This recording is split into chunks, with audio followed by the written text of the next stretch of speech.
What's up, everybody? Man, another wonderful Monday night at Chewin the BBQ Fat. Sorry I missed last week. I was trying to get ready for the contest, and boy, did we have a blast at Sippin' Swine in Lawrenceville, Georgia this weekend. I tell you what a blast we had. Definitely a contest that you need to put on your radar for next year. What's up, Hank? Good to see you, man. Great cook you had there this weekend, too. But what's up, Lincoln? How you doing? Like, share the page. Let's get it out there. Let's have a lot of people watching tonight because I've got two of my best friends on tonight, and it's something that is very heartwarming for me when I get to ask people to come on and they are willing to come on and talk barbecue with us. It's going to be a great show. It always is when I have these guys on. And you know what's so good about everything? What makes this show go is definitely the people that I get to talk to. And tonight is going to be no different. We've got some great guests coming on. Some of my best friends. Adam, you had an awesome weekend. Congratulations on that brisket call. Jason, good to see you. Logan Chestnut, how did I do last weekend? Well, obviously, you didn't hear my name called if you watched anything. So I got to sit down a lot, but not like the two people that I brought on that I'm bringing on tonight. They didn't sit down the whole time. They were up there getting calls like everybody else here that's been on here. So what's up, Anthony? Hope to sell some of that umami dust. We'll be getting that on the site soon. But I'm not going to wait any longer because one of my guys, he has to go to bed here in the next like 15 to 20 minutes. So that doesn't, you know who that is. Wow, Derek Johnson, RGC, coming in the house tonight. And then Mr. 180 himself, he's on, and the guy only gets 180 calls at Sippin' Swine, and he does it every week. I feel like every time he's out there, he's getting 180s. Trey, Meg, Terry, Robert and Lex, Smoke Me Silly. I'm going to bring them on in, and guys, please bring all your questions. Trey told me tonight that he was going to give away all his secrets, and that's just what he does. He's a secret giving machine. So here we go. I'm going to bring on Trey. Did I lie? Did I lie, Trey? Or is that what? Is that good? Oh, it was great, Brian. Yeah, that's what we'll do our best. We'll do our best. Meg, how you doing? Thank you so much for coming on tonight. And here comes everybody's favorite Chewin the BBQ host, Robert and Lex. Hey. We all know that y'all miss Robert on the show, the founder of the show, the guy, the professor. Here he is, Robert and Lex. Smoke Me Silly. How y'all doing? Good. Robert, how you doing? I'm good. I'm really good now that I got you on. How does it feel getting back on here Monday night Chewin the BBQ Fat with me? I'm struggling, trying to stay awake. You know me. The excitement, Trey, the excitement that we're having tonight, and Robert's trying to stay awake. Can you believe it? I had to keep nudging him while we were waiting. Yeah. I had to take a small nap. Well, he is a love seat. He is in a love seat. So, no, that's right. Love seat. Robert, are you going to be at Smoke on the Shore? I am. Yeah, we are. Everybody here is, except for you, Brian. Imagine that. I have baseball that weekend. Both my kids are opening up with baseball.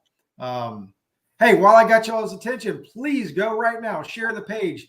All of y'all, share the page. Let's get it out there to as many people as we can. What's up, Nicholas? Chuck East, these guys are killing it down there on the GBA. So speaking of GBA, this is completely off the cuff, and I didn't think about it until just now. When is Meat with Feet going to make an appearance again in the GBA world? Wow, that's a good question. We've been talking about it. We're talking about that today. Yeah, we've been talking about it since last year, and we've been trying to decide on a contest, but there's a lot of KCBS contests coming back, so it's just finding one that'll fit with both of our schedules, and then we can go out. We do love this contest, though. Yeah, and a lot of the GBAs I think are south of Atlanta, so I think that's sort of makes it a little bit more difficult. But. And Chuck can tell me if I'm wrong, but they are trying to bring some more GBAs in North Georgia. So they are trying to bring some more farther up north. But anyway, so hey, off the chain has been killing it in GBA. Yeah, I mean, East. 2 more 600s, which I believe a 600 is a perfect score. I think. Yeah, it is. Yeah, they had 2 perfect scores this weekend. I can't remember what the 2 categories were. They triple won everything last weekend, and then this weekend they had 2 600s. Crazy to me. And they had the Food Network chasing them around. Yeah, pretty awesome. And they still did. Congratulations, Chuck and Carrie. So Trey, I was talking to you earlier today, and you were talking about struggling and being out of shape and being sore and everything else. And I was the same way. Sunday, I felt like I couldn't walk. I don't know what in the world happened, but I feel like I got ran over by a bus. Yeah. Are we just out of barbecue shape? I mean, do we have to get in barbecue shape? Well, what's the deal here? Okay, I think saying barbecue shape is like an oxymoron because I don't know what that's other than it's just fat and ugly. My thing on that is it's pretty funny because I'm fine except for my left heel and my right calf and my left shoulder. Other than that, I feel perfect. No particular order. We never really know how he hurts himself or why. And usually after a week, we figure out what happened. But as of today, we still don't know. Still don't know. Yeah. I went to baseball practice on Sunday, and my goodness, I was like hobbling around there like, what's wrong with you? I was like, I cooked a barbecue contest yesterday. I don't know. Oh, yeah. Robert, does that ever happen to you, or are you in such fit shape that it just No? I'm still hurt. It was hurting when I got up this morning, so it's going to take a little while to get back into it, but we will. It's that all time just sitting here watching TV, not doing. We're not out every weekend. Yeah, I think we took the last 3 out of 4 weekends, and we're still feeling it, especially on that Sunday drive, that long ass drive home, and being in the car that whole time. Every time we had to get out to pump gas or doing something else, we're both hobbling like old people, being walkers. Yeah, it was great. Yeah, we will feel that long drive. We haven't had a long one yet, but we're about to. So I think it's all the socializing Robert did this weekend. There was so many people that he had to talk to everybody. I know. It's tiring. I mean, every time I walk by, Robert was doing something with some. I mean, he is like a celebrity. Everywhere he goes, him and Lex are just sitting there. Right. They have a crowd around them. Here it comes. Every time you walk by, you were a mile away. So I couldn't have been any more than once or twice. You did drive by twice. Yes. That's something I wanted to talk about. This contest, there's something about barbecue as a first time for a lot of people getting back out, seeing each other.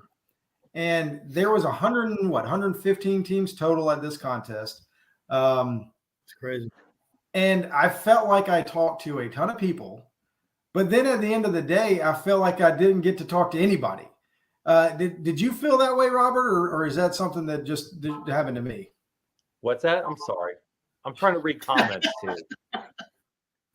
You caught me. I was trying to read comments. I was saying, like, I felt like I talked to a lot of people. But there are a lot of people at Lawrenceville. But at the end of the day, I felt like I missed more people than I was able to talk to. Did you feel like that way the same for you, or did you hit everybody? Yeah, there was a few people. Like we did that practice at Trey's house a few weeks ago, and there were some judges that said they were going to stop by, and I thought they would have stopped by too. But man, I don't know that we would have had time with as many people stop by and how busy we were. So yeah, well, we were lucky. We also made it a point to go and walk around and visit too. So on Friday. What were you saying, Meg? I said we were also at the end. You were kind of on the other end of everything, and so people probably saw you and just stopped, and you don't go. You need to go inside. Hi. I'll be right back. I'll be back.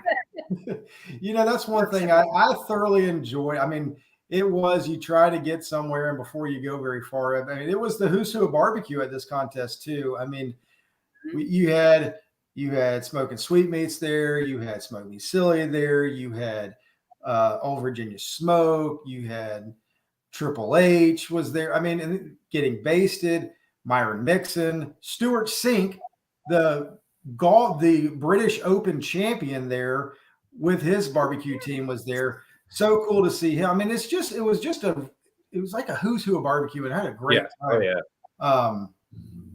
But what did you, so Robert and Trey, I'm going to ask y'all this because y'all have a very close knit group that you're in, and y'all share and y'all help and y'all are doing everything you can to better your barbecue. What did you notice this weekend that either worked for you or didn't work for you from your off-season preparation? Trey, I'll let you start. Really? I still haven't gotten over that I missed Stuart Sink. Yeah. Okay, focus. That guy's awesome. What worked for us or not worked for us as the first contest of the year? Wow. I don't know. Help me out. I don't think we felt rusty. I'm glad we practiced 2 weeks ago, but we still had issues with our chicken. We're going to change out our charcoal on that. Well, my thing was from last year to this year, I didn't want to change anything, but we did change charcoal. So I had to learn that, which is weird because you think charcoal, 275 is 275, but it maybe doesn't burn as long and it'll catch you off guard. So those types of things I had to kind of work through. But as far as the seasoning and everything goes, everything was the same because it was working for us last year. And I'm like, until it tells me different, I'm not going to change anything. So, that's pretty much it. Does that answer? A9 or Snake River Farms? There's a question. A9 or SRF? Snake River Farms? Yeah. Question mark. Good question. Well, I am a big Snake River Farm fan, but I've been forced to cook A9s. So I've been cooking A9s. Not forced, but not forced, but strongly recommended. Hold on a second, Trey. So what did you get your 180 brisket on? An A9 or an SRF? Yeah, I know. I can't argue with it. I mean, it's an A9. I cooked A9s. In fact, I even used the point on it this weekend, and it worked out for us. I call BS. There's no way you can get an A9 point to be. Anyway, really. I tried it. I panicked. I had to try it. You need to ask the 6 judges. I'm just kidding. I'm kidding. I'm completely messing with Trey. I'm sorry, guys. Y'all have to understand Trey and Robert, Trey, Meg, Robert, and Lex. I'm very close friends with both of them. So I will be like saying things to them that I don't normally say to anybody else. So anyway, sorry. Yeah. What kind of charcoal was this that you preferred? Bradley T. Perkins wanted to know. Yeah. Well, I'm still haven't decided. We're trying the meathead. We're trying the meathead lump charcoal, but I've been using the B&B orange all last season. And it's really gotten hard to find in Georgia. So I was like, I got to find an alternative. And the meathead came out and they're local. So I want to give them a shot. So I'm trying to transfer over to that. We'll see how it goes. I need to, I even did it on my practice cook and I got surprised by the burn time on it. It burns great. It smells good. It just kind of doesn't last as long as the B&B briquettes that I was using. So my ribs didn't get done on time. So I was a little upset with that. So, but it's just a matter of fire management. It's fire. What's that? Aren't you sponsored by them? Well, yeah. Great charcoal. Yeah. Great charcoal for you. You love it.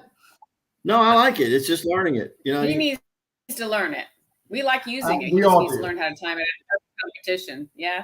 It's hard. Yeah, we'll do it. Vehicle, orange or green bag is perfect. Yeah, and Robert, I know you're a big fan of certain charcoals. what was something that you learned now that we've spent that much time on? What is something that you learned in the off season? Oh, by the way, you're still here. Yeah. Well, I think we did pretty well towards the end of the year last year. It seems like we finally got our groove, and then the year ended. Of course. And so we did that practice several weeks ago, and we used the same stuff we used at the end of the year. And we did well at the practice. We had like 12 judges, 2 full tables, judge all our food, and we got great feedback that they liked everything that we did. So we thought, oh, good deal.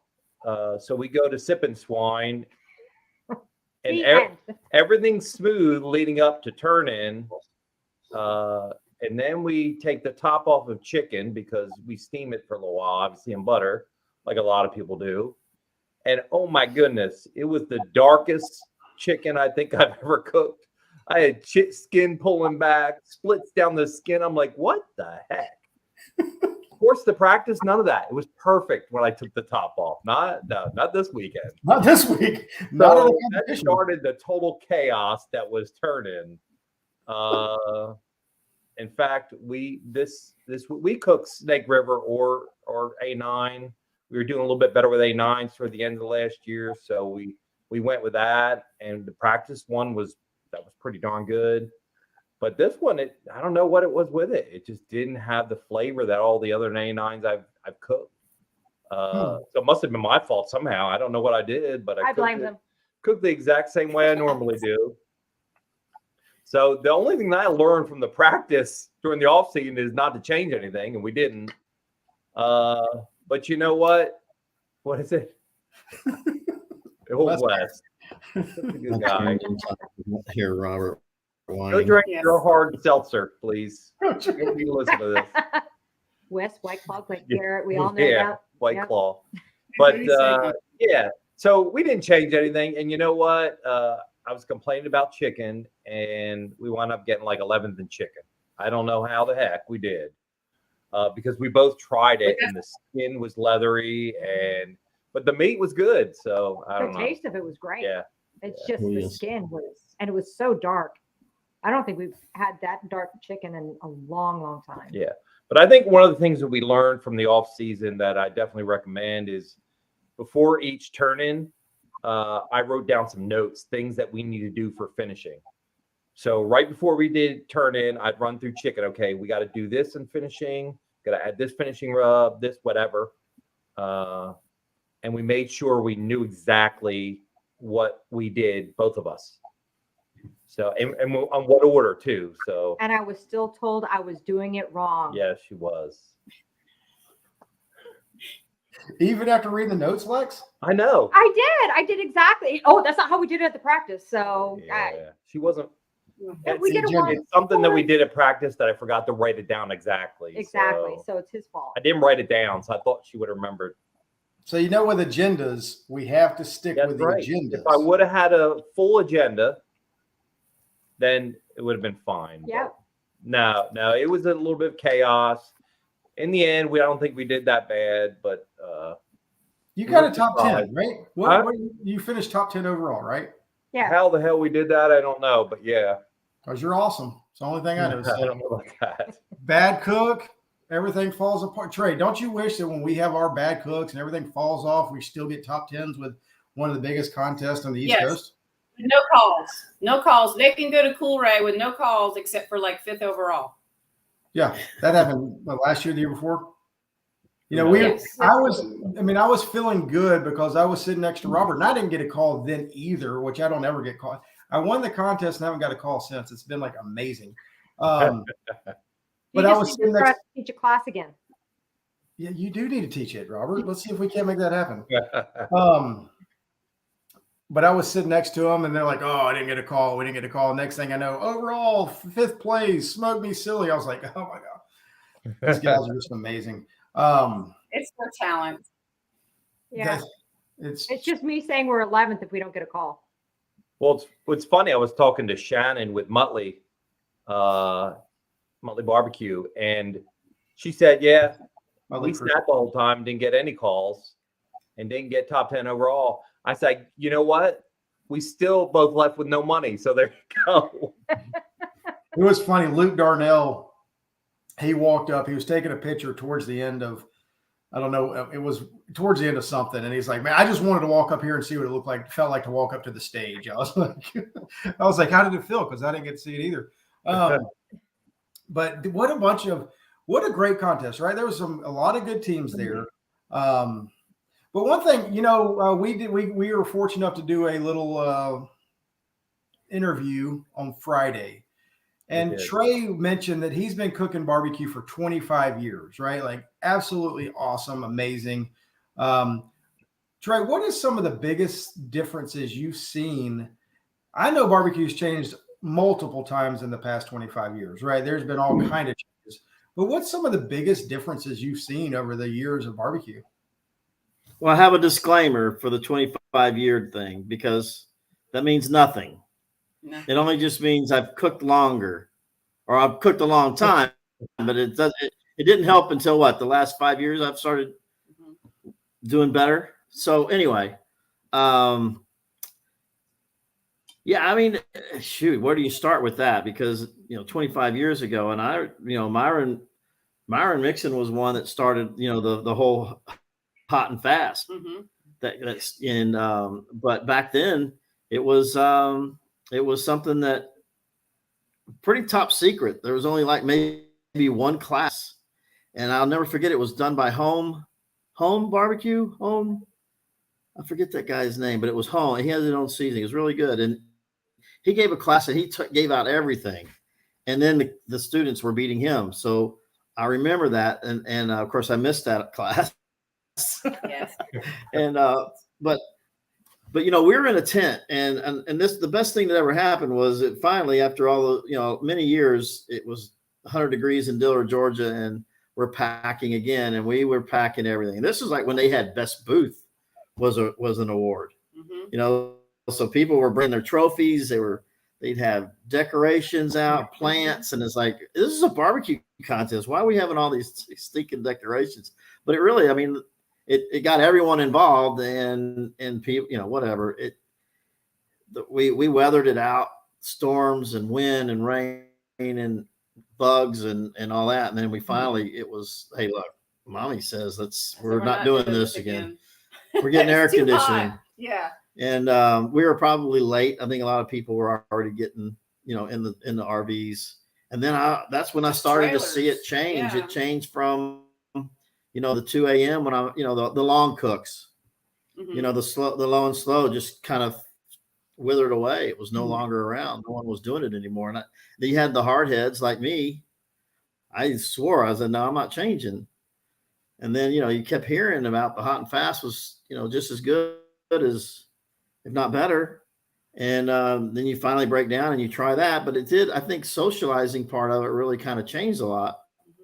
No one was really out and mingling like they were.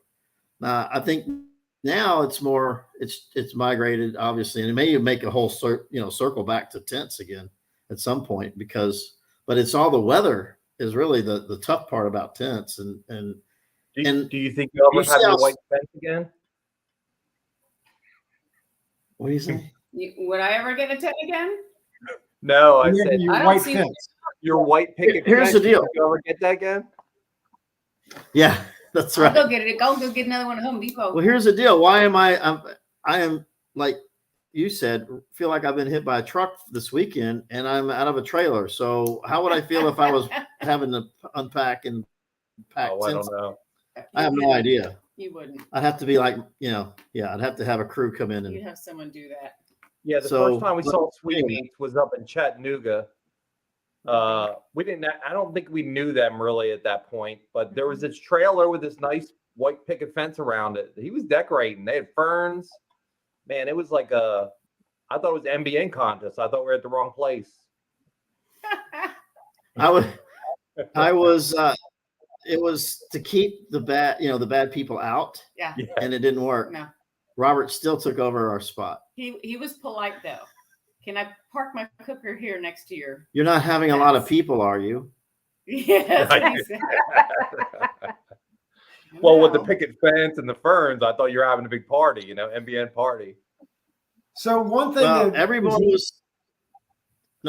was intense back, years ago, and it was you had no choice but to talk to your neighbor, Right. and it was you kind of look forward to it. You met, you have different people each time, so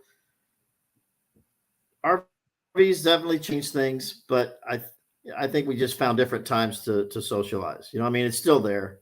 We're still talking. Everybody, if you want to, you can talk to just about everybody at a contest. This was a big contest this weekend, and I absolutely love Cool Ray. But there's no way you could talk to everybody there, But it's certainly there is an opportunity to get out and talk to people. So one thing I noticed, and there was a question asked earlier about Logan about hot and fast versus low and slow for different proteins and everything else. Robert, I'll ask you, what do you see as the hot and fast, low and slow movement? I've noticed there seems to be a big switch move to the hot and fast, but maybe I'm wrong. What do you see going on there in that world, and why would it be whatever answer you give us? It is all about sleep. That's what it's about. Whether you do hot and fast or low and slow, I don't know. I just think the hot and fast, if you can get the same product or better from hot and fast versus low and slow, why would you want to do hot and fast? But I don't know. We used to do low and slow when we started with Weber Smoky Mountains, but I used to step until like midnight to put it on and then get up at 4 a.m. and then wrap, and whenever that was, I can't even remember now. But it was just easier for me. And that's one of the reasons I didn't go with the stick burner right off the bat. When we first started, I was like, oh man, I want to get one of those Langs, or a Jambo. And then I heard people were, I think Moyer's, I saw him at a contest and he was up at like 1, 2 a.m. in the morning. I'm not a night guy like that. When I was in the Navy, I used to do mid-watches like that, man, and I freaking hated it. So I said, I'm not cooking any way where I got to stay up all night and tend to a cooker. So that's why we did the WS thing with the Stoker. If anybody remembers those. But then I was listening to another barbecue radio show, and Darren Worth was on there, the GOAT, and he was talking about the hot and fast on his stick burner, and I was listening to him and his timing. I was like, shoot, if he can do it, I'm sure I can figure it out. So that's what got me started. I got that champion, and I sort of tried to sort of figure out how he might have done it, and that's how I started doing hot and fast on that. And I've never looked back. So what's amazing, I was walking up to see y'all Friday night. It was like 9:15, somewhere between 9 and 9:30, right? And we were asleep. Yeah. Y'all were asleep, and every team, there was nobody out, right? So if you go to a contest nowadays and 9 o'clock, it is quiet. It's quiet. It is different. And I see Bill's on here, and we were talking about it. He's like, I don't have time to get out and party. I'm here to win. I'm here to, I'm here to have fun, but I'm here to win. I got to take it, serious. And the same thing for you, like y'all are saying. I try to go to bed at a decent hour too, right? If I'm getting up at 5 or 6 o'clock, it is, and Robert, I'm sure it's the same for you, Trey, the same for you. Once I get up, I am going nonstop. I don't stop. So if I can get a good night's sleep, it sure does help along the way. It sure does help along the way for me. And I think you're seeing more and more, because a lot of the people that were out still up were backyard teams that don't compete all the time. They were still out there having a good time and just going to, which is awesome. Have a great time. But man, I tell you what, Thursday nights is now the night where it's just is the fun night, the party night. And then all day Friday is fun. But I'm telling you, it seems like at 7 o'clock, after 7 o'clock on Friday, it is serious business at that point in time. Oh yeah. Well, when we were talking about so many years ago, it was all, and that's why we got into it, was the socialize and the drinking. That was fun. And then the cooking was secondary. You go to Houston Livestock Show and Rodeo, those guys spend a lot of money. But most of them, and I know some of those guys out there, it's all about the party. And for me, it got to where I couldn't do it anymore. There's just no way. You wake up on Saturday morning and you're looking at that box going, I don't ask me any questions right now. I have no idea what's going on. That's not a good feeling. So, you know, Maggie, I'll tell you a quick story. It was funny because it was a challenge. Meg said, look, let's try this one time. Don't drink on Friday night and let's see what happens. A challenge. It's a challenge for Trey. It's a big challenge. And so I did, and of course, you know what happens, right? You win. So then it was like, see, I told you. So I just cut it out, and then the hot and fast thing come around, and you still got to behave on Friday night, or you're not serious about that Saturday. And I don't think there's nothing wrong at all with having a good time Friday night, do whatever you're going to do. I mean, I get it. It still needs to be fun. It still needs to be whatever. But I remember 5 years ago when everybody was cooking low and slow and overnight. I mean, people would just get Friday night was the night that it was just a party night. And then you threw the meat on and then you just kept going. Mm-hmm. Right. And then you woke up on Saturday and whatever time you woke up, it was time to wrap. And it didn't seem to be as consistent. And I know, and Robert, I'm gonna let you talk about this. What's up, Brian Payne? Nice seeing you this weekend. What does that mean? Robert, you were teaching classes. Man, I completely forgot my train of thought. Between whatever Trey and Meg are doing up there, and then, but no. You are very much agenda structured. You're extremely structured and you have your routine, right? And I love that. That's one thing that I've learned is if you don't have some sort of structure, you're going to be chasing all day long. I mean, unless I don't know, I can't figure it out. So that's one thing that Robert has taught me is like, hey, get your crap together, figure it out, get an agenda or get a timeline. And pay attention to it and stick to it. Is that you've always been like that, right, Robert? Yeah, I would say pretty much. It all comes down to consistency. I mean, we always talk about it all the time, right? Right. That C word's the most common in barbecue. Everybody says it, right? And usually it's those people that are successful that are saying it, right? Right. I mean, I have been extremely fortunate to have some of the best people come on this show. I mean, and I know it has nothing to do with me. It's all about the viewers. But every one of y'all that come on here say the same thing. You got to be consistent. You got to take it serious. You got to have the right mindset. And it's got to be, when taking all these different classes over the time, looking at the differences, what y'all do is y'all are measuring stuff. You're not just saying I do this, do that. It's like, I'm going to do the exact same thing every single time.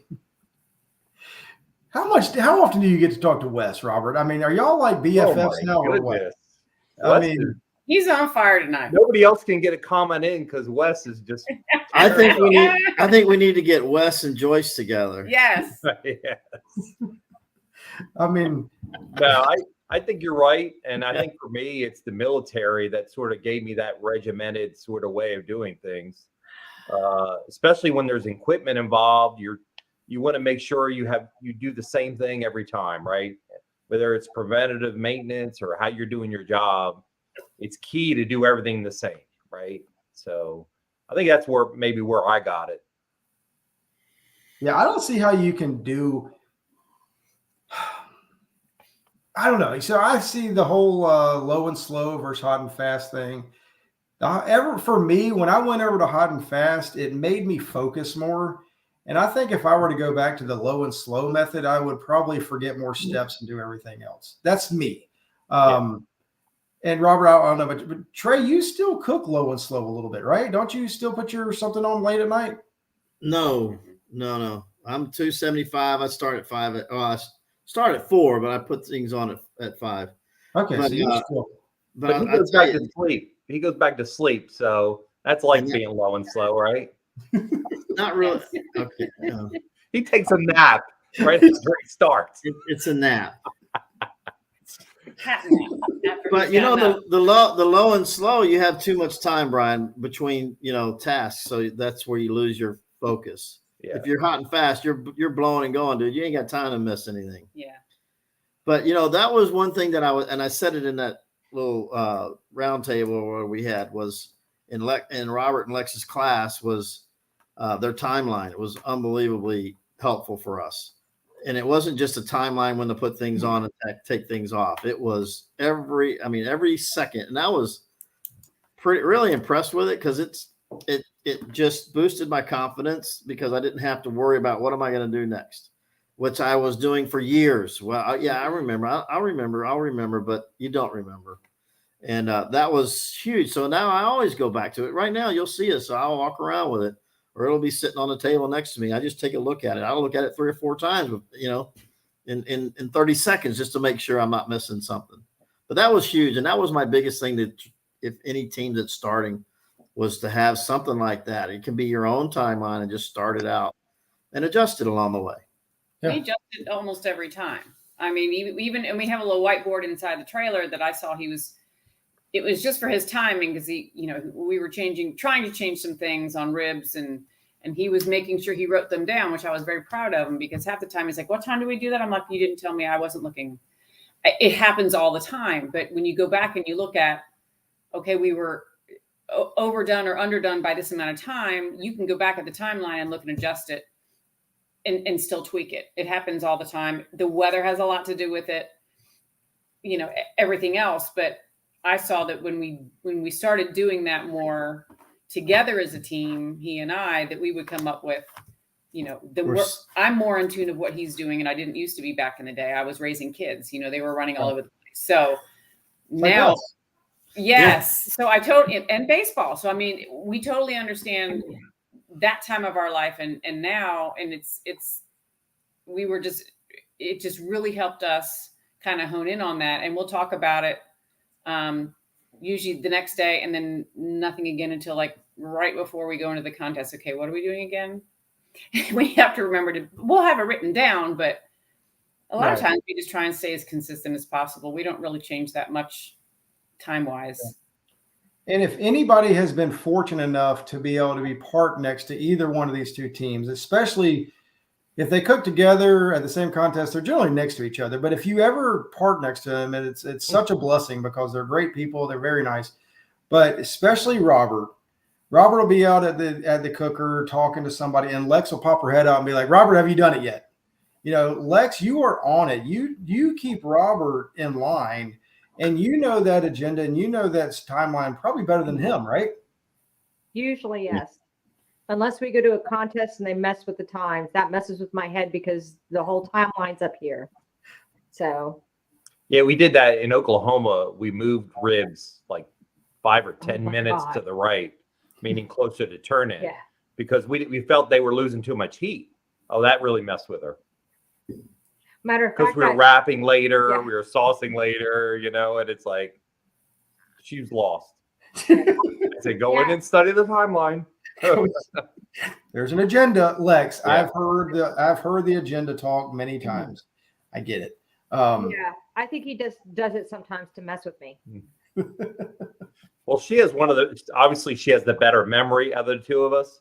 So she usually just looks at it once and memorizes the times. Well, I tell her I've changed the time. She'll forget about that part.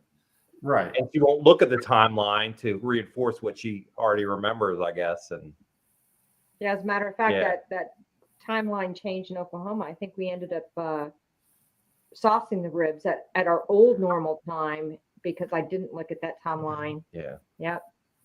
Failed again. Yeah. What can I say? Oh, me. So in the differences in barbecue that we've discussed, especially the Friday nights and the Thursday nights and the hot and fast to the low and slow to this, that, and the other, do you think, and I'll stay with y'all, Robert and Lex. Do y'all think it's better or worse? Are you having as much fun, less fun, more fun than you have in the past? What do you think about barbecue? I think we're having about the same amount of fun. I don't think the fun is decreased or increased, really. Yeah. Well, I let guess it has. me not say fun. Is it as enjoyable? Do you look forward to it as much? Oh yeah. I mean, I forget, what was it, 2 or 3 years ago when we were going for points. We were exhausted at the end of the year, and I'm like, I just want to quit this. I'm done. It was really stressful. Yeah. So It the really, next really year, was. I wasn't in a hurry to start. It just didn't matter to me. But I don't know what happened. The end of last year, I was like, let's start cooking. I could not wait for Sip and I remember. I mean, I was like, let's go. In fact, our schedule's already full through June. I mean, we're competing almost every weekend. So there's only maybe 2 weekends or maybe 3 that we aren't cooking. Danny Montgomery said, I remember when Robert and Lex first started, I knew then they would be one of the best teams out there. They had a plan and stuck to it. I remember I asked how much charcoal he used to start his fire. He didn't tell me about how many pounds. He told me the number of coals. How many briquettes. That sounds like him. I mean, I've heard, look, Robert he has been with us since we started the barbecue, since we bought the barbecue store from Randy. Robert and Lex have been right there with us, and they have helped us along the way through everything. I mean, just great people. And if that's anything that I've noticed is, I mean, they know their stuff. They can tell you everything that they do. And Trey and Meg, you could attest to this, right? Like y'all went to their class and went to their Trey class didn't pay attention. and didn't pay a bit of attention, but Meg did. He'll tell you about lunch and dinner, but that's about it. They had 4 different cobblers. Don't blame me for not paying He knows attention. all the details. Racked it. How you have a barbecue class and you have 4 different cobblers and expect me to pay attention? That's great classes. So speaking of classes, Robert, are you going to do any more? No. Okay, good. Trey, Trey, think about it. Yeah. Take a minute. We'll teach Trey. chicken at your ABS class again. How about that? that'd be awesome. Chicken, you would do chicken again? Oh, I'll stick with chicken. Okay.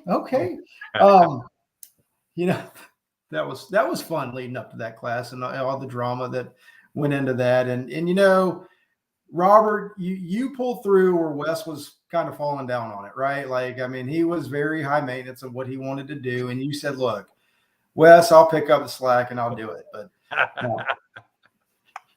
no, did you see Wes's comment? He had fun once. It was terrible. Yeah. Oh, yeah. That's funny. If y'all can, the Pine Ridge Campground Barbecue Competition April and June is going to be a good event and would love to have y'all there. Pine Ridge, it's a campground. It is on the website. I don't remember the names of it. Just cook by yourself and your streamline your process. It's true. Cobbler is a strong we know that Bill Purvis, I mean, he is on fire again. I can't really figure out what he was talking about. I guess in Texas, they have a grand and an overall, and they also have a Texas grand. And like if you're in the state of Texas, you have your own points. I'm assuming that's how that worked, but Bill with another reserve grand, him and LC, All right. just mopping up out there in Texas. So Robert, you said you have your season all planned out and everything for up until June. What are your plans? And then Trey, I'm going to ask you what your plans are next. So, It'll be you. Robert, what's your plans for moving forward for the season? Like I said, cook. A lot.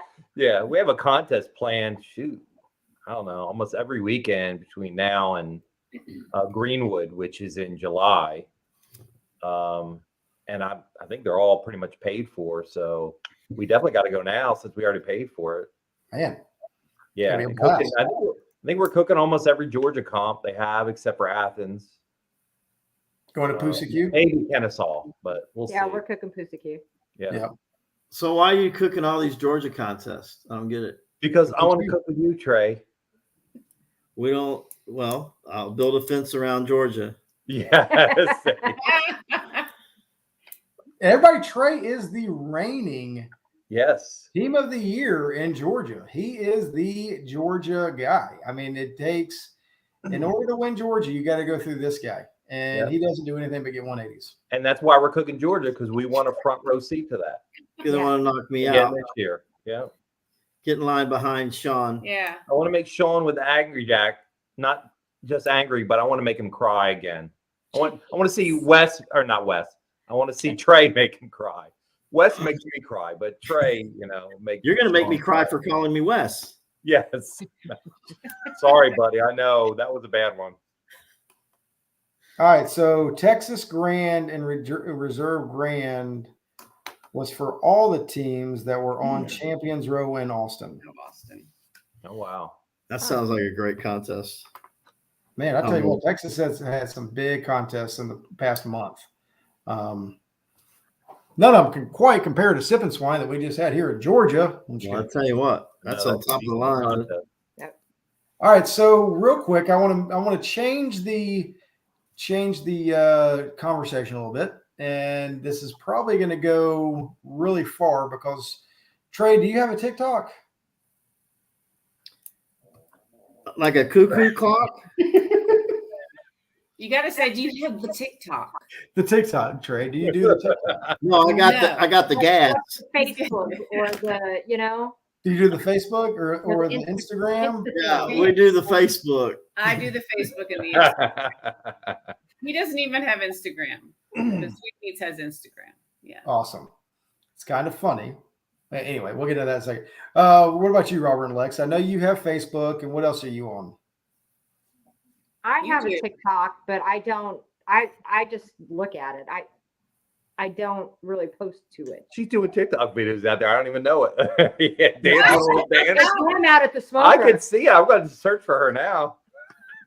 So it seems to be the thing, right? Like we did, Jamie came in and she did some stuff with us and we did some TikToks and for us, it's no big deal to anybody else. We have like 12,000 views on one of our TikToks. I'm like thrilled to death about it, but seeing what some of these other people, MySpace, seeing what some of these other people do with their TikToks is just funny. Like I'm next to Luke Darnell and he's over there the whole time dancing, doing stuff, filming Brad as he's injecting pork or whatever it is.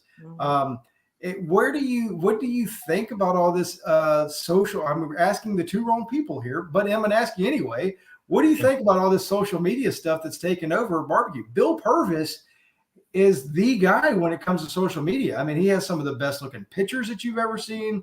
He's taken off in TikTok now. I mean, do y'all see that being a big deal, or do you think it's a waste of time? It's destroying America.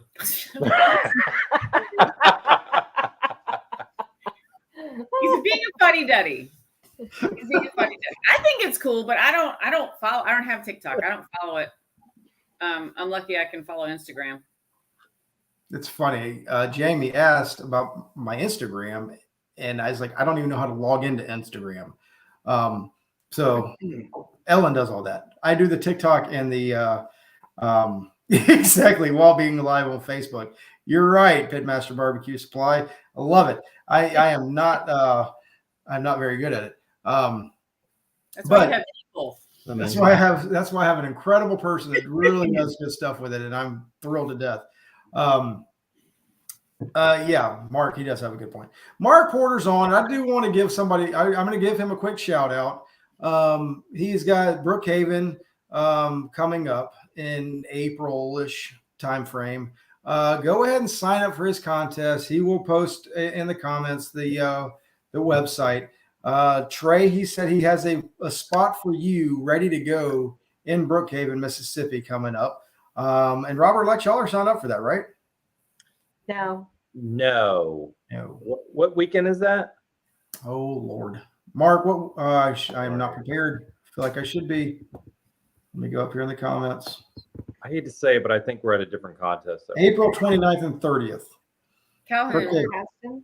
Yeah, we're in Calhoun that weekend. Yeah. Calhoun's that weekend. I'm going to see Trey kick butt again in Calhoun, Georgia. We didn't kick butt in Calhoun last year. This is a different year, Meg. Be positive. No, that was Chad Stewart. That was Stu Babies. Stu Babies kick butt, and Radar won it again. He's won it 2 years in a row. That Radar. I'm surprised Radar wasn't there this weekend. He was. Yeah, he's not starting until later in the year, I heard. Okay. He's got some giving other everybody things else a going on. chance. Giving everybody else a chance to feel good That's about what he did. themselves, and then he comes in there and just wipes us all out. That's Yeah. true. He Yeah. does. He's sneaky. He's Yeah. sneaky like that. Mark, I'd like to make it down there eventually. I mean, just not happening this year. If you do more than one contest, though, let me know. I think he does have another one in the fall. He did too. How many years have they done that contest in Brookhaven? Has that been around? Mark or Wes will answer that question in just a second, I'm sure. So what do you think is happening? I mean, I feel like barbecue in general is doing really well. 11 years, 11 straight years. I believe barbecue has taken a turn and is doing better. I think you're seeing, like, this weekend, there was 115 teams. He capped it at 100 teams, and 115 teams showed up. Gadsden, Alabama sold out. Let's see, there's quite a few other contests that are coming up that are sold out. I want to say the one that Muttley Crew is doing in Noel K up there in North Carolina. I think it's sold out, or it's almost sold out. I feel like all the contests these are Nashville on the Shores is. I think he said they have one or two teams left. They're about to be sold out. All the contests again are selling out. Whereas to me that says that things are going in the right direction. What do y'all see about that? What do you think's going on with barbecue? I think you're getting a lot of new people coming on now. Yeah, I mean, people have been cooped up for 2 years, pretty much. Yeah. So, I mean, I'm sure there's people chomping at the bit, wanting to go out and try new things and just do something different. And the teams that have been competing, I mean, they're ready to go out there and see the people that they haven't been seeing in so long, So do you feel like, he's full at 66 teams? Well, sorry, Jason, I was trying to give you a plug, but you already got it in. I think there's rooms for steak competitors if you want to go there and cook steak. Yeah. Y'all want to go cook steak? Go up there and cook steak. Don't sound so thrilled, Brian. Go cook some steak. Go cook steak. Oh, Lord, I love it. I'm going to move right along. So, yeah, there's a lot of backyard teams. I know in GBA this year. So this weekend in the state of Georgia, we had 115 teams cooking in KCBS contest. And in the GBA, I want to say they had 40 or 50 teams. So that's roughly 100. I think I counted up. So my math's probably wrong, but it was close to 175, 180 teams that cooked barbecue in the state of Georgia alone this week or last weekend, whatever. Wow. That's great news to me. I think that's wonderful things that things are happening again in barbecue. It was so steak hater. I'm not a steak hater. I love steak. Robert, I love steak, don't I? You do. You do. See, Robert put the nail in the coffin on that one for me. I would only mess with him. He does like steak. He does fully support SCA and other steak. Yeah. And all the steak, I fully support KCBS products steak too. Yeah. Steak quesadillas. KCBS, I said, not quesadillas. Man. 27 pro and 40 backyard teams in Tifton. 40 backyard teams. That's so to tell me that barbecue's dead and going away, I'm having a hard time believing it. I feel like it's coming in strong. It's just different. It's just a different world. I know a team from Missouri that should have stayed out of Georgia this weekend. Who's that? I mean, Chris, you had a great time. You got to hang out. You got a top 10. You got 2 or 3 calls. I mean, you're a rock star. So just one. It's really cool. I got to meet Brian Payton this weekend for the first time. He's been on a that's what I love about barbecue and some of these better contests. We get to meet the who's who of barbecue. When you're these guys that I bring on, they are the who's who, so they know everybody. But somebody like me, I get to meet all these people, and it's really entertaining to hang out and get to know everybody. Yeah, we met Brian up in Missouri. Where was that at? What contest was that? Kennett, Missouri. We forgot. I don't know. I can't remember how, but we forgot actually a bunch of sauces and rubs. And I thought Brad was coming to the contest. That's when he was signed up for 3 at a time because he's running for points last year. And so I wrote Brad and said, hey, if you're coming, if you could bring me these sauces and these rubs, that'd be great. You have them. And so he wrote Brian, and Brian's there in St. Louis, and he went to their store and picked it up for me and brought all that stuff. So he saved us, that's for sure.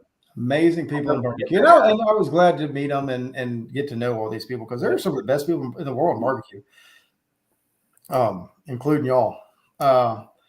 So, Robert, what do you see, Lex? I'm going to ask you, Lex.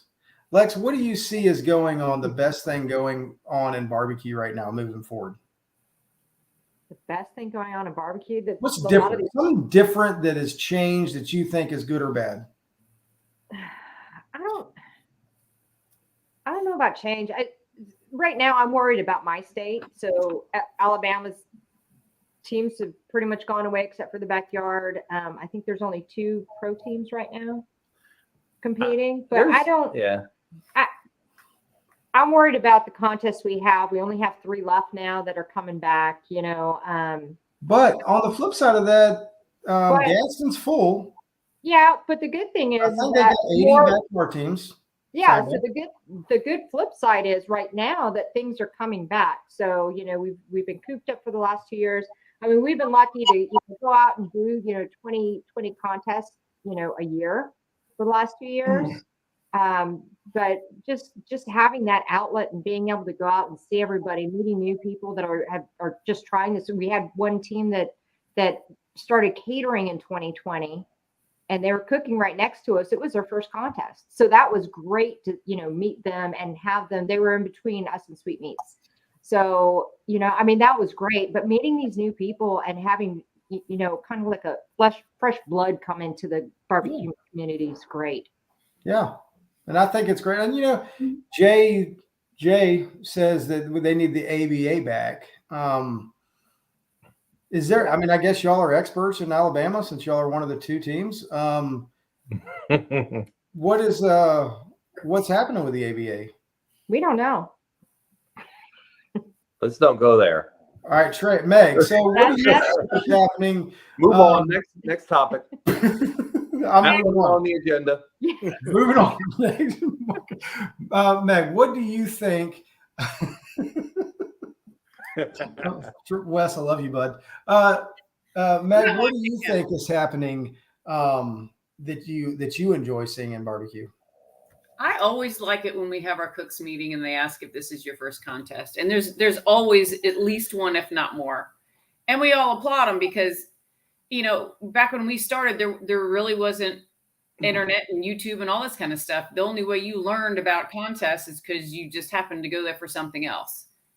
That's how they, still contests sometimes this year. It's like, this is a big festival. Oh yeah. And we have barbecue contests. But to me, to still see that there's new teams almost at every single contest we all go to is just really cool. We didn't have backyard back then. We didn't have a stepping stone. They just threw you in and that was it. And there was really just KCBS and MIM, which is MBN now. Right. And it was shocking because you just felt kind of puny. You didn't really know what you were doing and stuff like that. I think now a lot of people are willing to, especially if you're next to them. I think it was 2 years ago, we were next to a team that was backyard. That was the guys that rented an RV and everything. They brought nothing. It was the RV came in and plopped it there and it wasn't even theirs. And they just brought their cookers and they had a ball, but you kind of always let them know that, hey, if you guys need anything, let me know. And it's just a lot of times they'll take advantage of that and in a good way. And you want to help them. Who's no? Yes, you do. You want I want to know. Trey helps no one. If you're at Smoking Sweetmeats trailer and you see Trey or Meg, go see Meg. That's the one that you want to. I always get my ass beat when I help someone. When you let them borrow something, you get your ass beat. Like we actually this is a quick funny story. The first time we ever met Luke OBS, he borrowed, asked if we had a certain seasoning, and we had it, and we let it borrow. What was it? It was White Lightning. It was White Lightning, and he won grand. Yeah, then he won grand. We got reserve, but he borrowed our seasoning. Hey, he just said he doesn't tell anything. Meg wasn't going to say what it was. Nothing. He just gave it up. He just It wasn't mine. It was changing. He is changing, folks. It was Luke's recipe. I just had the seasoning. We did. You just happen to Use it have for popcorn. in your trailer at a competition. Chris Schaefer just hit the nail on the head. He asked me for help, and I said, why would anybody ask me for help? I know Robert. Go talk to Robert. Tell him I sent you. Yeah. If you ever need any help, just say, hey, Robert, Brian Jarvis said I can come talk to you. And it'll give you an in. I mean, he might help you a little bit more than he would. But, I mean, that's just because we're that close. Right, Robert? Robbie Cook. Yes. Oh, man. Oh, man. Speaking of that, Derek Johnson, RGC this weekend. I mean, the guy has put in more work, maybe even than Maya Jane. I don't know. But he got reserve grand this weekend. 180. He 180 chicken, 180 ribs, 780,000. Who knows what these scores are these days? I know. But you know, Good job. it wasn't long ago that he brought a honey mustard sauce to a contest. And it was his first contest, and he was parked next to us, and I was like, man, that's awesome. But that's not going to work here in barbecue competition barbecue. And you know, I was like, this is kind of like, we've got to kind of like, you got to cook for the judges. You're not cooking for what you like and what your friends like. Yeah. And to see what he has been able to do is just incredible. So helping people along the way, Trey, is a good thing. I know you have to say it over and over again, but helping people is a good thing, Trey. Like at my class, when I told Trey, quit looking at the damn collar and pay attention. We will get to the collar later. Did I mention the deep dish pizza he had as well? Yeah. While he's wrapping meats, Meg was taking like great. That's what happened was there was spaghetti. The pizza sauce dropped on my notes. Jason, you know, they try to help me, but I'm a lost cause. Jason Cole says Robert and Lex don't help them, and he asks all the time. But didn't he have the highest score ever in a contest? And that, yeah. Yes, I know. Why would he ask for anybody's help? So he would have had 4 first places, but his 4th place was a 180. He lost a couple coin flips. I mean, he is amazing. He is absolutely amazing. He is. And what he get 3rd, Jason, this weekend? He did. He's a sandbagger. Don't listen to him. Yeah. Always. Great cook. Might rhyme with Schlag. Is that what you needed, Robert? You don't use Blue Hog in any of your products, do you? Negative. No one uses that. That's winning. Who uses Blue Hog? I mean, come on. I use honey mustard. Yes. Honey mustard is definitely in my program. It better be. And there are some good mustard sauces out there. If you're not using them, you need to start. And Tabasco. The hotter, the better. The hotter.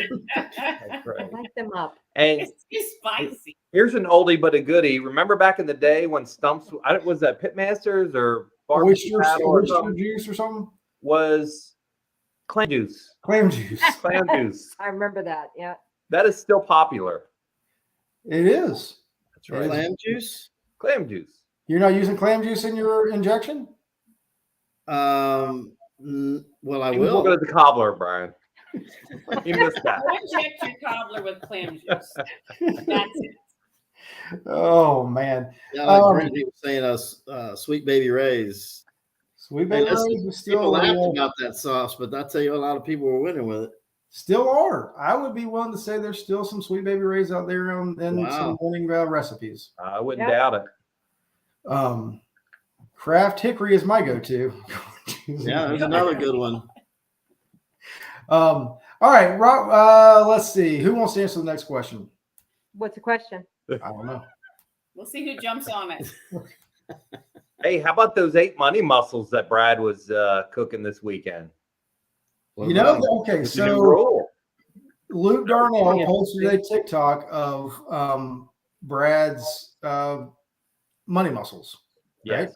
Yep. So what do y'all think about that? I mean, that looked awesome. I mean, I was cooking right next to him, and dude's just like cool, calm, and collective. Pulls out 8 big old money muscles, throws them on there, and just knocks it out. Man, what a different way. And it was funny. I asked him about it, and sorry, Brad, I wasn't going to do it, but I was like, "What do you think?" He goes, "I think the pork rule has made it easy for people to be able to travel and make it easier to cook and not have to have a bunch of stuff. Right? It's easier to cook. You don't have to have so much meat. You don't have to trim as much. It's easier to fly with money mussels than it is the pork butts." What do you think, Robert? What are your thoughts on this whole pork world where we're at these days? I like it. I know there are some that don't like it, but who cares? You're still cooking pork. I mean, if I'm just going to cook a whole butt just to turn in money. Oh, sorry. I didn't know you said Trey. No. I said you, but Trey's up here nodding his head like, oh, okay. No, if you're going to cook a whole money muscle or a whole pork butt just to turn in money muscle and a little tube behind it, why do I need to cook the whole damn thing? That's a waste. Oh, Robert. Why does he need to cook the whole thing, Trey? I don't know. He doesn't need to cook any at all. I mean, at some point, I don't know. How much easier can we get it? Robert. Why do we have to make it hard? Robert. And I asked Robert. Harder, not harder. Well, here's the thing, Trey. I mean, look at chicken. Then you should say we should cook a whole chicken instead of just cooking a thigh or a leg. Cook the whole thing and then cut it up and put it in the box. We did that. We got a 180, but that was like in 2001. 25 years ago. It was crispy. Yeah, that was year 2 and 24 years ago. Yeah, I know. What did Wes say? You won the first 13 colonies barbecue contest? Respect your elders. Hey, listen, Robert, you told me, you said, hey, a steak should have a bone in it. It adds flavor. Good point. Yeah, but we don't turn in the meat around the bone, do we? Really? Not anymore. Yeah, that's true. Pork butt's different. The money muscle is where it's at, unfortunately. Or fortunately, I don't know. But that's where the best meat is. This is going to be fun. All right. So, Trey, why do you think it's so important that we cook the whole butt or a bone-in pork butt or a 7 or 8 pound pork butt? Who, you're asking me that? Yeah. Why do I think it's important? Yeah. Oh, I don't know. I mean, it's to each his own. I mean, I'm halfway kidding about it because coming old school, it was, it wasn't even thought that you would trim it down. You know what I mean? It was the challenge of. Let me ask you this. Old school, did y'all cook Duroc pork? No. Did y'all cook Wagyu briskets? Well, I shouldn't say that. We weren't. Myron, Byron, those guys were cooking Wagyu and no one knew it. Mm-hmm. We were cooking choice or prime, maybe. Mm-hmm. And that secret didn't get out for a long time. I mean, they were winning a lot. Obviously. Even those Wagyus weren't the same as the Wagyus out there today. Right. Probably not. But the pork was just commodity. Who knows? Which wins now today, actually. Mm-hmm. But the question was about whether it's important to cook a whole or not. It's not. It's just, for me, it's been hard to watch this get to where we're just cooking a money muscle now. It's like, what the heck? I mean, why don't we just slice it up and just grill it? Why not? If it's going to win, why not? Yeah.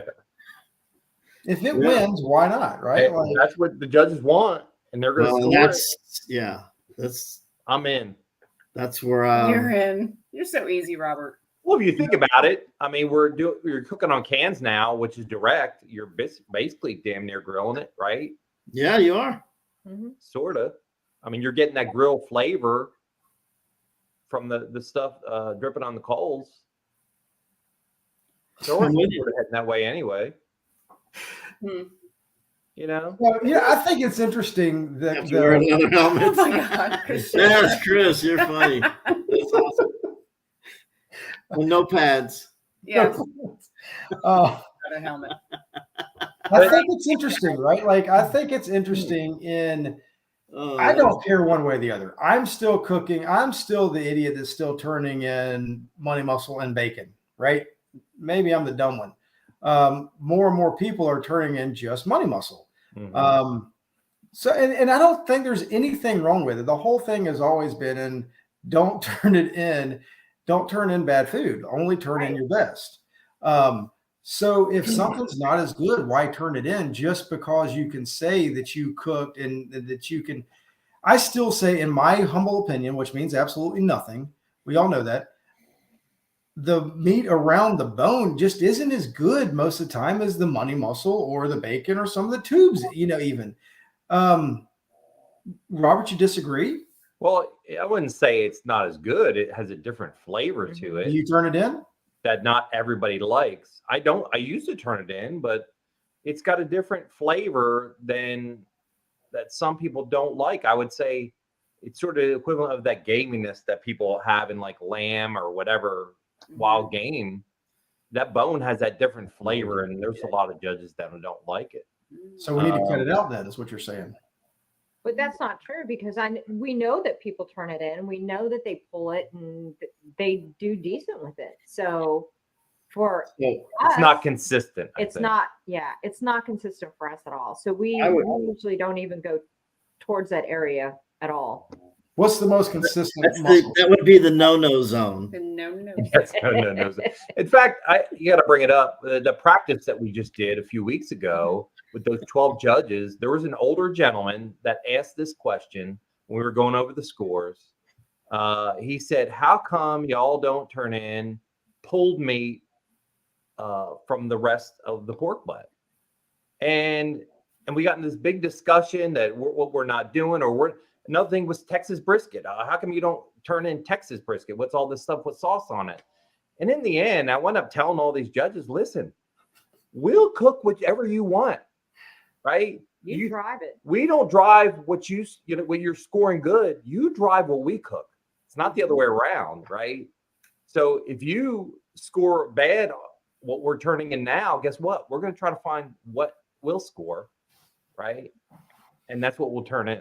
Yeah, I'd be interested to hear if Chuck's still listening, what they do in GBA, because there you got to find a lot of pork to put in the box.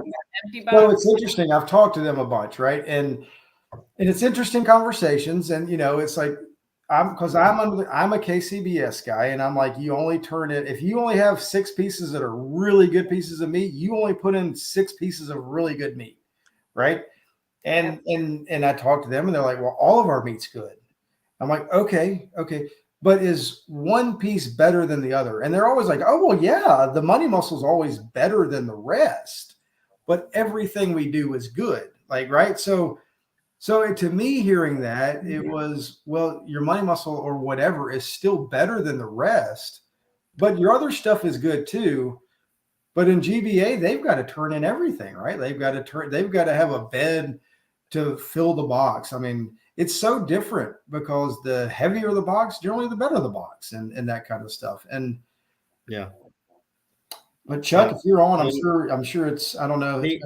Meat with Feet did a little bit of that. We had a lot of that. Well, a lot of that. So when you got your pulled, where'd you get your pulled from? All over. Back towards the bone end, I would say.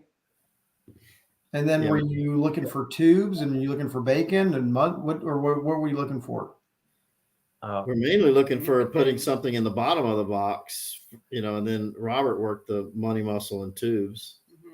Yeah, I think you got most of your were pulled towards the back of the pork butt. I did. And then on top of that, I basically did a KCBS box right on top of that pulled pork. We cooked a mess of butts, though. You cooked a lot of pork butts. Yeah, we did. So Chris Schaefer just said people will be cooking shoulders soon, or in 10 years. Oh, that'd be cool. Yeah, I think. I mean, he said he feel like people are missing the point of the new pork roll. The new pork roll is just taking what you're saying, whatever you pork, as long as it's pork. I get it. I don't think there's a problem personally as long as you're cooking pork. I think it's great. I love the new rule because it takes all the guesswork out of everything. You can cook a 20-pound shoulder if you want to, and you can go win with it. Exactly. Do whatever you want to do, right? Go cook an A9, go cook a choice brisket, go cook a select brisket, go cook a cab, go cook a prime, go cook a whatever you want to cook. Just go cook and win with it, right? Like, who cares what it is? Cook the flat, cook both, cook it as a full packer, cook it, separate it, do what you want to do with it. Who cares? I get it. It's, nobody likes change. Unless you're the one making the change. Change is good, Trey. You got to embrace change. It's hard for him. Well, actually, the rule last year wasn't that different from what it is now. I mean, at the point of inspection, it was supposed to be 4 pounds, but after they inspected it, you could cut it down even more. Mm-hmm. So that he could, I mean, I could have done the same thing last year as long as when they inspected it. Of course, I mean, if he was flying with that much pork, that's. I remember Robert and I were in Young Harris. It was 2 or 3 years ago, and we walked into somebody's trailer, and they had trimmed down their money muscle basically to a money muscle. Do you remember what I'm talking about, Robert? Yes. Yep. And we walked in there, and it was like, well, the rule says that at inspection it has to be 4 pounds. It doesn't say anything after that, right? And we were like, huh, interesting. Yeah. So what's the difference, right? Like, other than you can do it at home instead of having to do it at a contest after 10 o'clock in the morning. That's it. I think a lot of us, when they had that previous rule with the 4 pounds at inspection, we just assumed it needed to be more than that afterwards, right? It was all an assumption. It never really said that. So, No. Right. You can't hold it against anybody if they trim it more afterwards. Yeah. Okay, fine. Damn it, Trey. Will you get on board? He Fine. won't. Oh, I'm on board. What are you going to do? I mean, I agree. I mean, it makes sense. All right, but I think what we were trying to get to is him bringing those 8 money muscles there, and that he had them in a full pan. I was like, that's the coolest thing. It was awesome.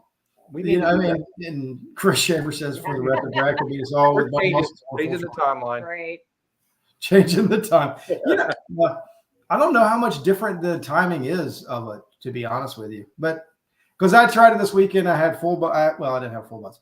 I had the 4-pound butts that were to bone that I normally cook. And then I also had one that when I was trimming it, the fat cap, you could see the bacon through it. So I just went ahead and cut it off like a collar. Yeah. And it actually took a little bit longer to cook than the normal butt did. So I don't think it's actually speeding up the process at all of a cook. But yeah, I thought it took once. I think I've tried it with the boneless versus bone in, and the boneless took a little bit longer. Mm-hmm. Yeah. And I think it's just that bone, once it gets hot, it radiates a lot of heat throughout the whole absorbs all that heat, and then it pushes up the rest of the muscle. Yeah. Awesome. Well, so Trey, what was the number one ingredient you used on that 180 brisket this weekend? Love. Yes. Lex, I'm trying. I'm trying to sneak something in here. Honey mustard. honey mustard or white lightning? White lightning and honey mustard.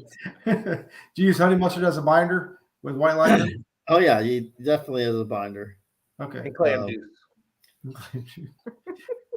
All right, I'm gonna wrap this up. We've gone way too long. Robert's he's like sleepwalking over here.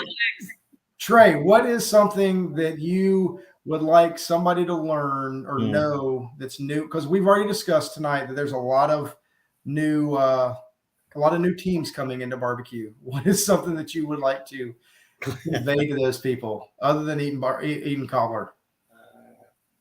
Other than eating cobbler, Yeah, I like Bill's comment. Glaze it with cobbler. That's probably that'd be delicious. Pretty good idea, actually. Especially on the loin. Yeah. For newbies, you're saying? Yeah. I'm not going to say go to cook school. Everybody said go to the cook school. Cook schools are cool. You can do that. But I think if you were to, I say As long don't as be. it's the Atlanta Barbecue Store Classic class, that is one that you definitely have to take. That's too easy. I still think I'm going to go back to write everything down. I think that for sure. But don't be afraid to ask. Everybody learned from somebody, and I'm perfect, example of that. And I think everybody has learned from someone. Not everybody invented it. So I think don't be scared to go ask a team, hey, how's it, introduce yourself and you'll be amazed how much you'll learn and people will share. I mean, I know. Yeah, I have, Robert says I have an RBF. You hear that? I don't even know what that means. Reserve best friend. But I really am a nice guy. I'm friendly. Resting bitchy face. Now, if you see Robert and Trey at a That's for contest women, together, though. they're not two grumpy old men. They are very Yes, they nice are. people. So don't. They're only grumpy with each other That's right. all day. Robert and Lex, what would you Yes. say to somebody new? I don't know about somebody new, but if you're just starting out and you haven't taken a class or anything like that, definitely try, like we were saying, talk to people, talk to the judges that are coming around. Mm-hmm. Like I said, we just did that practice with judges like 3 weeks ago, and there were 12 judges there. That's something that we haven't done in a while, and we lost our way where we haven't done that in a long time. And then we've now done it twice, probably in the last 8 months. Yeah. And it's helped us get in our game back, Very much so. And the key part of it is just not us cooking at a house and turning in food and them giving us some scores back. They filled out an entire sheet. And then we sat in a room with the judges all together, all of us together.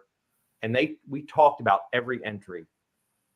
Every judge, every entry yeah. that they had. And they gave us, because a lot of times they'll talk about things that they didn't write down. So they gave us a better idea of why exactly they liked it or why they didn't like it. And those kinds of experiences are very valuable. So if you're starting out. So I agree 1,000%. You are, I'm not blowing smoke up your butt, whatever. You are big time in barbecue, right? Like y'all are, you've been in it a long time. You're pretty big time. And it's easier for you to go get judges than somebody. So it is probably not. But how would you tell somebody like that to find judges that are willing to come together and talk to them and do that? What's the easiest way for them to do that?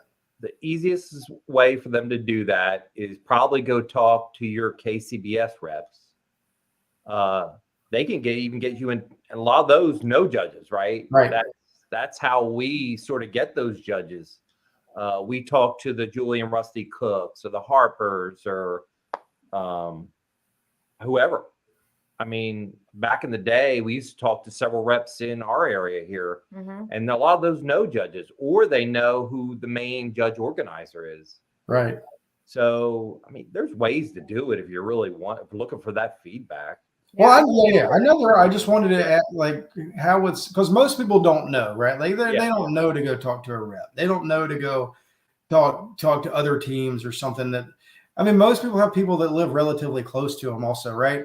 You're willing to travel 5 minutes from my house and go to Trey's house and do a practice cook and get all these people in, and But you never bring us to your house.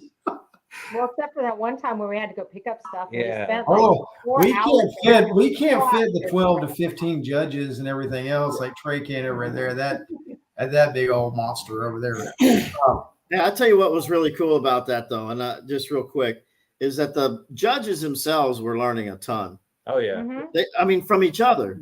Like they all judge. I'm not going to say they all judge differently, but they do. And they're like, wow, I never really thought about, they were teaching each other. It was really, it was eye-opening. Not only was it good for us as cooks, but the judges themselves saw huge value in it. And they loved it. I mean, they came and spent, 3 hours? Actually, Yeah, they actually showed up, 10:30, 11 o'clock. And they just didn't, like I said, we hung out afterwards discussing everything. They didn't leave the house till almost 5 o'clock. So That's awesome. it's a lot of extra time there, but they got into the whole conversation thing and they were asking questions from us. And they It was a whole enjoyed it. learning experience. If you want to be the Georgia Team of the Year like Trey and Meg, or if you want to be world champion superstars like these guys below us down here, that's what it takes, right? Like you do this kind of stuff to get on top, and you don't settle for like me, just settling for 20th place, being like, oh, what a great cook. Yay. You have to really go out and try to do and get better like these guys are. But I appreciate it. Clint wants to know when the Smoke Me Silly YouTube videos are coming back. Oh, yes. Yeah. When? And I will tell you, Clint, let me tell you, I was sitting there going, we filming this weekend? No. We filming this weekend? No. Got to concentrate on barbecue. Got to commit. Can't be no filming, no baseball. Got to cook. Yeah, That's no what it's baseball. about. No baseball. It is hard. It is really hard It to is very stay hard. It focused is hard. with baseball. I mean, I tell you what, I'm doing my best. Mhm. We're not any good. Anyway, Trey, how can people get in touch with you? Trey and Meg, Smoking Sweet Meats. Facebook Mhm. and or Instagram. yeah, that one. Yep. Smoking That's Sweet it. is Instagram. Instagram. Or just The Facebook. What on about the the Facebook gram? and the Are you on the Instagram. gram? Are you on the gram? On the gram. Awesome. Robert and Lex, are y'all on the gram? Yes. We're on the gram. Anything else? Yeah, Facebook, Instagram, Twitter? YouTube. Twitter, YouTube, Silly Barbecue Life, Silly BBQ Life. We need to do more of those. Videos are still there. There's some good videos. What's your One address? day I hope to start again. So, What's your address, Robert? What's our address? Yeah, what I unit don't number know. were you in? and then It's somewhere in Monroe, Georgia. No. What unit number? you can find us on Chewin the BBQ Fat once every 6 months. We'll be here. I love it. I'm telling y'all don't even understand. Robert loves coming on this show. I mean, I barely have to ask for him to come on the show. Right. And he's just like jumping on it to come on. Not true. I am very thankful when he comes on. He's been one of my best friends in barbecue. He has helped me more than anybody in barbecue. And I feel very blessed when they were coming on, and then bringing on their new BFF that replaced me, Trey and Meg. There we go. It's been a lot of fun. No so bad. replacements. No. Oh Lord, I love it. I'm Brian Jars. I have no friends. Crap. But no, I do appreciate it, Robert and Lex and Trey and Meg. Thank y'all so much. I do. I appreciate our friendship. I appreciate everything else. I do have one last question before we tune off. Trey, where would you say is the best place to buy rubs for your barbecue supplies? I have it backwards. Oh, you got it right the first time. You got it right. Oh, well. Oh, yeah. You could have pointed at the little sign. I tried to. There you go. Hey, all right, Trey. Robert, what do you think the best place to get barbecue supplies? Like Kobe from? Bryant. That's right. Of Oh, course, what, the you Atlanta spinning it? barbecue store. Yep. Yes. That's the only Ellen? place where And Ellen is. everything. Wherever Ellen is, that's where we buy it. Wherever Where is Ellen, Ellen? Ellen is probably watching The Bachelor right now. You're missing it. Trey watches that. He eats He cobbler does. and watches The Bachelor. I'm recording it on my VCR. VCR. Oh Lord, y'all are awesome. And Robert, you said you're cooking. Both of y'all are cooking at Smoke on the Shores in Nashville, Tennessee, correct? Yes. Yep. Awesome.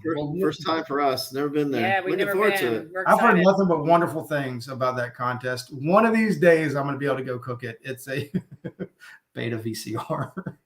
Here's Yes. the positive of cooking Beta. Smoke on the Beta Shore. Bill. That's- Jason Cole can't win it. Yes. Thank goodness. Jason That's a Cole. really good thing. He's not yeah. competing in it. He's not competing in it. Well, we don't have to worry about him. That's great. Yeah. Real quick, by the way, I would not be doing myself any favors if I didn't say that you could sign up for the Atlanta Barbecue Store Classic on the Atlanta Barbecue Store website. There is a link up now for the Barbecue Classic in November. We would love to see you sign up. We've already had people signing up. It's going to fill up within not too long, hopefully. Maybe I'm just being hopeful. But yeah, we're looking forward to a great contest. Say that again. What are the dates for that? Oh God, November the weekend before Thanksgiving. Are we signed up for that? Yes, y'all are cooking that. It's mandatory. It's mandatory. It's mandatory. Yes, I am. Yes, I am cooking that. I will cook it. Lex, you're gonna enjoy it. It's a GBC, right? It is a GBC contest. Yes, Yep. it is. So hopefully you have all signed up for the GBC. If you haven't, if you missed out on the GBC sign up last weekend, you missed out on a chance for the Gateway Drum. They raffled that off, and I know they got some big things happening in the future. So sign up for the GBC at GeorgiaBarbecueChampionship.com or org, one of the two. So thank y'all for a wonderful Monday night. Robert, was it as bad as you thought it would be? Without an agenda, it wasn't too bad, I guess. We kept it moving for you, Robert. If there was an agenda, I'd be on every week, but you know. Y'all heard it here first. Robert, I'll send you an agenda tomorrow for next week. Awesome. Thank y'all so much for coming on. Hope everybody has a wonderful week. Go get them, go practice, and go win your next contest, and have a great time doing it. We'll see y'all next week on Chewin the BBQ Fat. Yay. Bye. Thanks, Brian.